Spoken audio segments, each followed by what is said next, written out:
कि हम सिर्फ अपने नेता को नहीं बचाना चाहते हैं। मीडिया वालों, मैं आपसे खास करके कहना चाहता हूं, हम अपने नेता को नहीं बचाना चाहते हैं।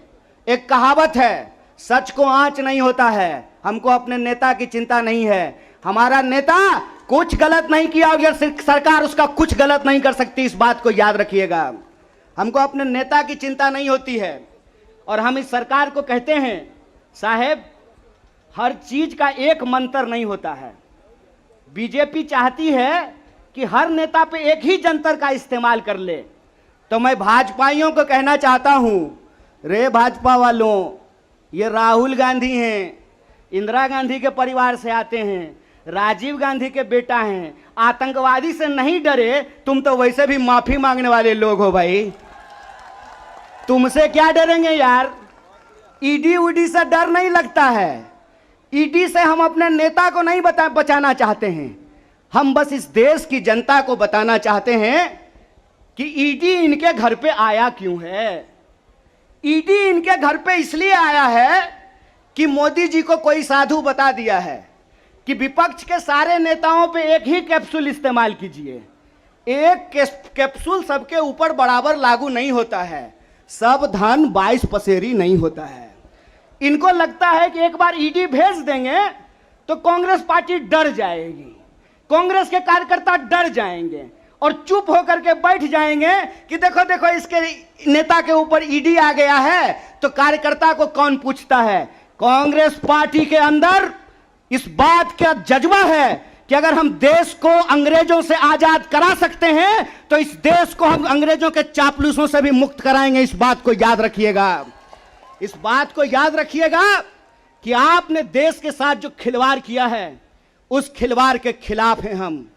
उस खिलवाड़ के खिलाफ क्यों हैं हम? कि आपने इस देश को सपना दिखा करके, आपने इस देश के लोगों को उम्मीद जगा करके उनके साथ धोखा किया है। ये हम नहीं बोले थे, श्री 108 श्री माननीय प्रधानमंत्री जी बोले थे कि हर साल 2 करोड़ नौकरी दी जाएगी। क्या मीडिया वाले? मोदी जी बोले थे ना कि हम बोले थे? अरे बोलिए ना महाराज, आपको भी बोलना पड़ेगा, याद रखिएगा इस बात को। सबकी बारी आएगी, इस बात को याद रखिएगा। अरे हमारे लिए क्या है, जब तक जेल में चना रहेगा, आना जाना लगा रहेगा, हमको कोई दिक्कत नहीं है। लेकिन बारी सबकी आएगी, इस बात को याद रखिएगा। कहे थे ना मोदी जी कि हर साल 2 करोड़ रोजगार देंगे, बोले थे कि नहीं बोले थे? अरे बोलिए ना, आप कांग्रेस के कार्यकर्ता हैं, भाजपा के थोड़ी हैं कि डर जाएंगे। बोलिए, बोले थे ना? बोले थे ना कि महंगाई कम होगी? बोले थे ना खाते में 15 लाख रुपया आएगा? बोले थे ना अच्छा दिन आएगा? आया क्या? मोदी जी के स्टाइल में पूछूं क्या, आया क्या? अब नया जुमला आया है। अब नया जुमला आया है कि हम अग्निपथ लेकर के आए हैं। एगो भाजपा का नेता ईमानदार है, कैलाश विजयवर्गीय को धन्यवाद देना चाहिए। कम से कम उसने इस देश के नौजवानों की शंका दूर कर दी। उन्होंने बता दिया भाजपा की नई योजना है तैयार, भाजपा ऑफिस में सभी नौजवान बनेंगे चौकीदार। यही योजना है ना। लेकिन मैं कहता हूं विजयवर्गीय जी, आपका बेटा बल्ला बहुत बढ़िया चलाता है, अफसर पे बैठ चला रहा था, उसको बीजेपी ऑफिस में क्यों नहीं सिक्योरिटी गार्ड बना देते हैं? मंत्री का बेटा बनेगा सेक्रेटरी, मंत्री का बेटा बनेगा बीसीसीआई का सेक्रेटरी, और किसान मजदूर का बेटा बनेगा भाजपा ऑफिस में सिक्योरिटी गार्ड। हाय रे हिपोक्रेसी, इसी को हिपोक्रेसी कहते हैं ना। और बेईमानी किसको कहते हैं? देश की जनता को लगा कि जब मोदी जी बोल रहे हैं तो सच ही बोलेंगे। मोदी जी की हर बात को मान लिया देश के लोगों ने। मोदी जी ने कहा दीपक जलाओ तो देश ने दीपक जलाया। मोदी जी ने कहा बत्ती बुझाओ तो देश ने बत्ती बुझाया। मोदी जी ने कहा थाली बजाओ तो देश ने थाली बजाया। सब कुछ किया इस देश ने। लेकिन देश अब तक इंतजार कर रहा है कि मोदी जी जो हमको कहे थे उसमें से एक भी चीज पूरा नहीं किए हैं। और ये देश की जो परिस्थिति है, इस परिस्थिति पे मुखर होकर के हमारे नेता बोलते हैं, इस बात का हमको गर्व है कि सरकार के सामने बिना झुके कोई लड़ता है अड़ करके, तो उसका नाम राहुल गांधी है। उसको डराना चाहते हैं, उसको डराना चाहते हैं, उसको झुकाना चाहते हैं। अरे आप कहते हैं मोदी जी मैं भी चौकीदार, मोदी जी के समर्थन में लोग कहते हैं मैं भी चौकीदार। ये चौकीदार नहीं हैं, ये देश के ठेकेदार हैं। और ये देश के ठेकेदार कैसे हैं? क्योंकि इस देश के लोगों का, उनके भविष्य को ये ठेके पे कर देना चाहते हैं। ये जो अग्निपथ योजना है, इसकी मोटी मोटी बात आप समझ लीजिए। मैं बड़े ध्यान से सारा प्रेस कॉन्फ्रेंस सुन रहा हूं। प्रेस कॉन्फ्रेंस में सरकार जिलेबी की तरह गोल गोल कर रही है, हर चीज को सब कुछ बोल रही है, सब फायदा गिना रही है। हो सकता है कि कोई भाजपा का मंत्री यह भी आकर के कह दे कि अग्निपथ योजना में शामिल होने के बाद आपका बाल नहीं गिरेगा। जिस तरीके से उसके फायदे गिनाए जा रहे हैं, लेकिन असली बात नहीं बताया जा रहा है। एक सिंपल सवाल है, सरकार को इस बात का जवाब देश के नौजवानों को देना चाहिए। क्या सिंपल सवाल है कि जो भर्तियां हो रही थी वो भर्ती होगी कि नहीं होगी? सवाल नंबर एक।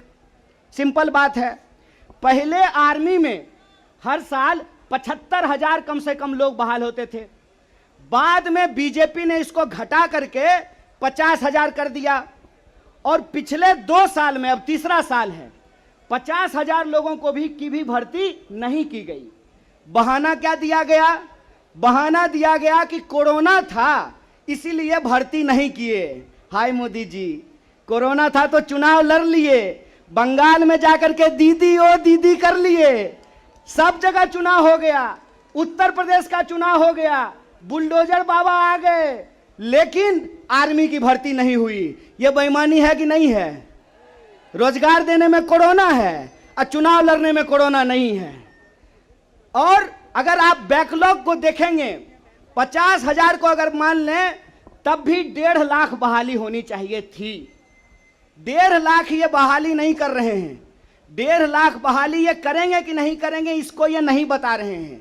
ऊपर से ये एक नया योजना लेकर के आ गए हैं। तो एक ना छोटा सा कहानी हमको याद आ रहा है। बच्चा बहुत जोर जोर से रो रहा था, कहा मम्मी दूध पिला दो, दूध पिला दो। मम्मी उसको उठा करके अलमीरा पे बिठा दी। बच्चा मम्मी को यह नहीं कहता है कि मम्मी दूध पिला दो, बच्चा चिल्ला चिल्ला करके कह रहा है कि मम्मी अलमीरा से नीचे उतार दो, नीचे उतार दो। लोग मांग रहे थे हर साल 2 करोड़ नौकरी, इन्होंने हर साल 2 करोड़ नौकरी नहीं दी, ऊपर से एक नया योजना लेकर के आ गए हैं। पूरा का पूरा भाजपा के तंत्र को उसमें लगा दिए हैं कि आप बताइए कि अग्निपथ के क्या फायदे हैं। अरे सिंपल सी बात है, बिहार में एक कहावत है, नहाया हुआ शरीर और खाया हुआ शरीर नहीं छुपता है। जो चीज अच्छी होती है उसका फायदा बताने का जरूरत नहीं होता है।